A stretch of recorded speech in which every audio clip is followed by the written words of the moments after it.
Hi guys, welcome back na naman sa panibago nating vlog. Update natin ulit. Nandito tayo sa ngayon, Mall of Asia Manila Bay Reclamation. Guys, yung ginawa nila ng espasyo na daanan ng dagat sa may gilid, lalong lumalawak at saka lumalalim na. Gawa nitong dung dambuhalang yung parang barko ba yan? Yan ang 24/7 yan sila gumagawa dito guys, sa araw at sa gagabi. Yan. So ayun guys, andito na ako ngayon. Ito guys, malapit na tayo. Papapakita ko talaga sa inyo kung gaano na talaga siya kaganda itong na to. Itong area na to. Kung kayo karating dito sa sa Pasay, pwede kayo pumunta ito sa Cultural Center of the Philippines at saka hanapin nyo lang Lime Hotel, and then andun sa unahan, napaganda na tignan itong dagat na to na ito guys, tignan nyo guys, mas lalo lumalawak yung tubig na ginawa nila guys, palalim na ito, tignan nyo, yun, maganda na tignan, sarap na liguan. Parang bumabalik na sa dati na yung malawak na tubig dito at saka pero ngayon puro buhangin na lang, di tulad dati maraming kabatuan guys.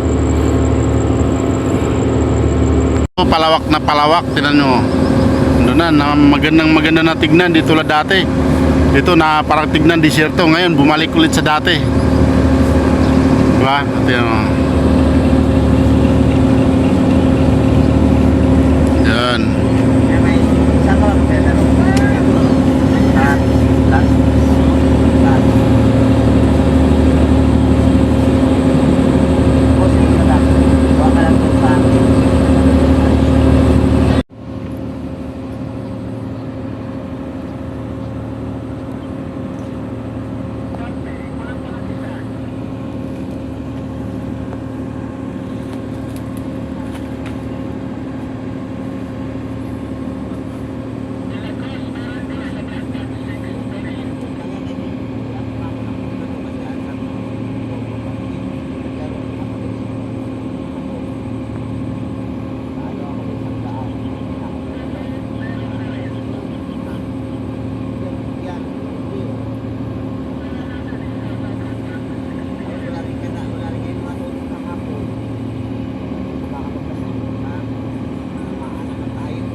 So ayun guys, pauwi na ako.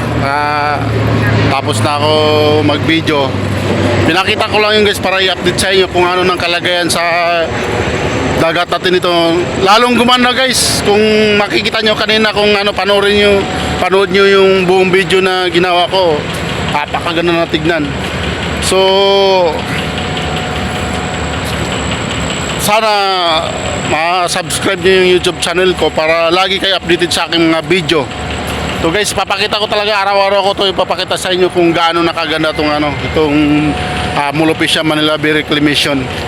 Pinapaganda na nila, binilagyan talaga nila ng espasyo mula dun sa may tulay, nilagyan nila ng dagat. Kasi dati talaga nila, puro buhangin na yan dyan, tinambakan nila, pero ngayon hinukaya nila ulit. Kaya yung barko dyan, yung naghuhukay dyan na 24/7 para minamadali nila guys. Kasi pagka humangin, papunta dito sa may Lime Hotel or dito sa may CCP na ang alikabok gawa ng ngayon na wala na yung alikabok gawa ng mayroon na siyang sa gitna, nilagyan na ng dagat. So guys, marami naman sasaway niyang guard ng CCP kasi pag na-open yan, possibility na maraming maliligo dyan guys.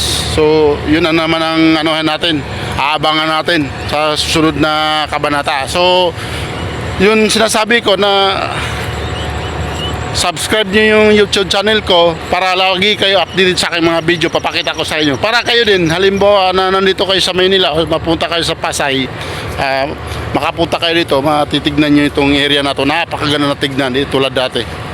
So ayun lang guys, if you like this video, don't forget to subscribe my YouTube channel, John NT Vlog. Ayun, maraming salamat guys.